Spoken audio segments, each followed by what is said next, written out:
안녕하세요. 콜롬비아 목장의 윤미래입니다. 주님은 나의 목자시니 내게 부족함이 없으리로다. 시편 23편 1편. 삶의 주인이 나였고 내가 계획하고 나만 잘하면 된다. 호주는 나만 열심히 하면 누구든지 잘 살 수 있고 복지가 좋은 나라이니까 열심히 살자라며 지난 10여 년을 호주 땅에서 내 열심으로 지내왔었습니다. 그러나 나의 실패가 내 인생 한 부분의 실패로 마무리되고 해서 뭐래라며 귀찮고 유튜브에 빠져 다가올 미래를 계획하던 2024년이었습니다. 나의 결혼 이후의 삶을 호주에서 계획했었지만 이루고 가진 것 하나 없이 홀로 서 있을 때 다시 매번 또 스스로를 일으켜 세우는 게 귀찮을 때 그래도 주위에 믿음의 자녀들이 있으니 호주 마무리는 믿음 생활로 하자고 결정하고 목장과 예배, 말씀을 생활 습관으로 하려 노력하는 중이었습니다. 학교 공부를 하듯 목장 출석, 예배 출석과 삶 공부를 해서 생활에 하나님, 예수님, 성령님이 함께 하시는 것에 감사하며 고마운 하루하루를 살아가고 있었지만 매일의 삶은 충족되지 않았고 염려와 다가오는 미래는 점점 더 힘든 상황이라면서 매번 고민하고 또 스스로 계획하고 매번 실패감을 느꼈습니다. 그런데 마침 한국에서 부모님이 이제 호주 생활 그만하고 4월에 들어와서 부모님이 스님으로 계신 작은 절을 해보라며 구체적으로 말을 해올 때 삶이 너무 귀찮고 이곳 호주에서 삶이 답이 하나도 안 보이니 모든 걸 계획해 놓은 부모님이 부를 때 가자. 어떤 사람은 원하지만 못 가지는 걸 나는 가질 수 있잖아 라며 고민하였습니다. 그렇지만 나의 삶의 방향에 존재하지 않은 부모님의 사업은 큰 유혹이 되지 못했습니다. 4월이라는 시간은 다가오고 해보고 싶었던 호주에서의 삶의 여러 경험은 부족하지 않았기에 아쉬움보다는 이제 가야 할 한국 생활에 대한 기대감, 특히 임시비자 연장으로 스트레스도 없고 풍부한 의료 혜택, 배달 서비스, 이제 더 이상 영어를 사용하지 않고 한국어만 사용하는 그 기대감이 키워가면서도 한편으로는 뭔가 삶의 공간만 바뀔 뿐이라는 사실에 여전히 부족함을 느꼈습니다. 그때 목녀님이 확신의 삶을 지금 하면 4월에는 끝나니 함께 하자고 하였고 저 또한 내 안에 확실한 믿음을 가져가고 싶었기에 확신의 삶을 시작하였습니다.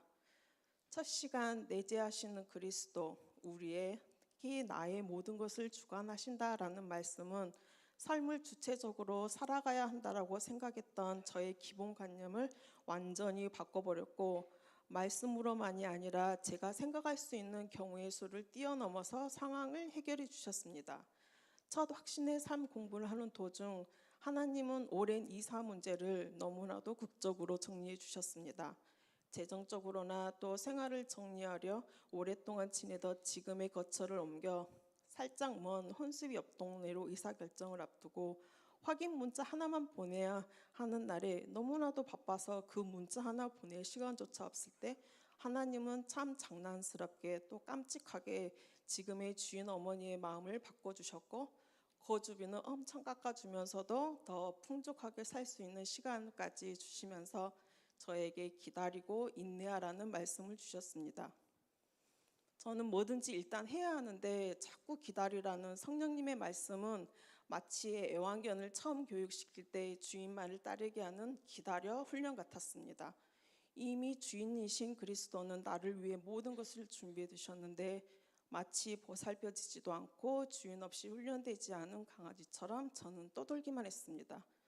혼자서도 잘 놀고 여럿이서도 잘 놀고 내 자신과의 관계도 꽤 마음에 들고 또 18살 이후로 일을 쉬어보지 않아서 누군가에게 의지하고 누군가를 위해 마음으로 대가 없이 뭔가를 한다는 게 어려울 때 목장과 교회는 끊임없이 저를 위해 기도해 주셨고 누군가의 중보 기도로 제가 살아간다는 사실을 확신의 삶 공부를 통해 알아갔습니다. 나를 홀로 두시지 않고 교회와 목장 안에서 한 지체로서 저를 살피고 아껴주셨다는 걸 깨달았습니다. 구원의 확신만 있었을 뿐 주변인의 관심이 하나도 없던 저는 VIP를 만들고 VIP를 위해 기도하고 할 수 있는 작은 실천을 했습니다. 저에게 VIP가 생기니 나만을 위해 했던 기도가 바뀌게 되었고 일상에서 작은 행동들이 바뀌고 부족하기만 한 제가 VIP를 어떤 형태로든 섬겨야 하니 자꾸 성령님께 의지하게 되고 중보 기도를 해달라 부탁하게 되었습니다. 또한 나의 모습이 그리스도를 믿는 사람으로서 분별된 삶이어야 하니 스스로를 자꾸 점검하는 습관이 생기기라고 하였습니다. 그러면서 또 한편 내가 왜 굳이 이렇게까지, 내가 제일 불쌍한 상황인데 내가 지금 누가 누굴 위해서 이러고 있나라는 생각이 들 때도 너무나도 많았습니다. 가깝고 혈육으로 묶인 가족 중 한 명은 저에게 지금 네 상황이 제일 답이 없는 상황인데 거기서 뭐 하고 있냐 라며 한국행을 결정하고 믿음 공부를 하려는 저에게 현실을 직시하게 하기도 했지만 목장에서 교제를 하고 나면 갈등했던 그 마음까지도 다시 돌려놓는 성령님을 만나고 했습니다.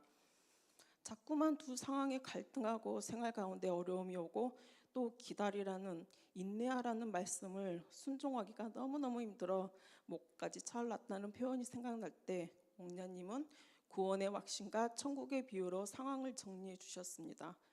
부모님이 내게 정말 좋은 집을 준비해 다 주셨는데 그 집을 내 집으로 만드는 수고로움이 싫어서 포기할 거냐라는 표현은 내 주인이신 그리스도께서 모든 걸 다 준비해 두셨고 나는 그저 하루하루 할 수 있는 만큼 순종하고 따르면 이겨내지 못할 시련은 없을 거라 확신하고 그 시련 또한 결국은 하나님이 나를 사용하시기 위한 일임을 알게 되었습니다.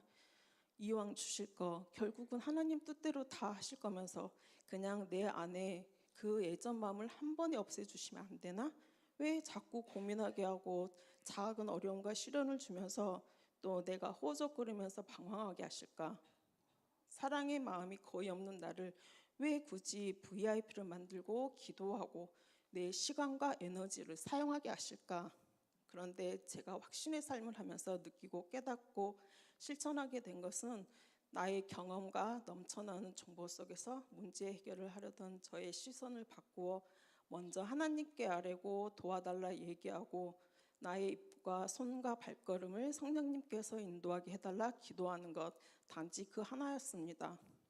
여전히 저는 많이 부족하고 40년 넘게 습관이라며 내 인성이라며 난 이렇게 태어나 버린 거라며 과거의 나와 지금의 나 사이에서 왔다 갔다 뒤뚱거리지만 내 안에 계시는 그리스도는 너무나도 확실하시기에 저는 이제 되돌아갈 수 없는 어떤 바다를 건넜습니다.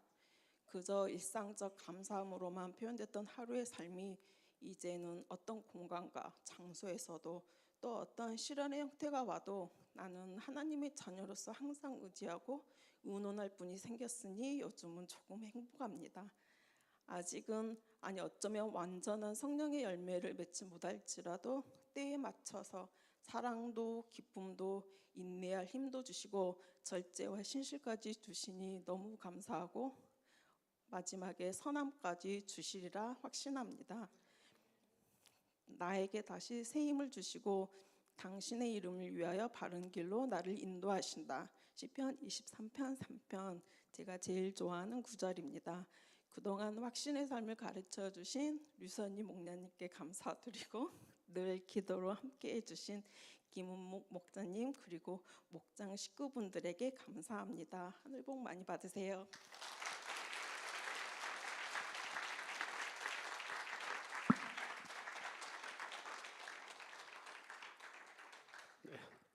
네, 우리 윤미래 자매님은 확실히 호주에 살아야 되는 이유가 있어요. 네, 절대로 그 작은 사업 없이 하지 마시기 바랍니다. 네.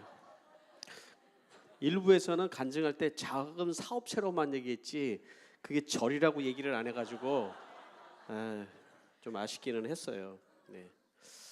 하나님께서 우리 윤미래 자매를 불러서 지명하여 불러서 하나님의 딸로 삼아 주셨고 그 말씀에 고백한 것처럼 그 가는 길을 하나님께서 인도하여 주시고 축복하여 주실 줄 믿습니다. 네, 여러분 생각날 때마다 여러분 기도해 주시고 도리어 우리 윤미래 자매님이 그 모든 친척들을 구원하는 놀라운 역사가 있도록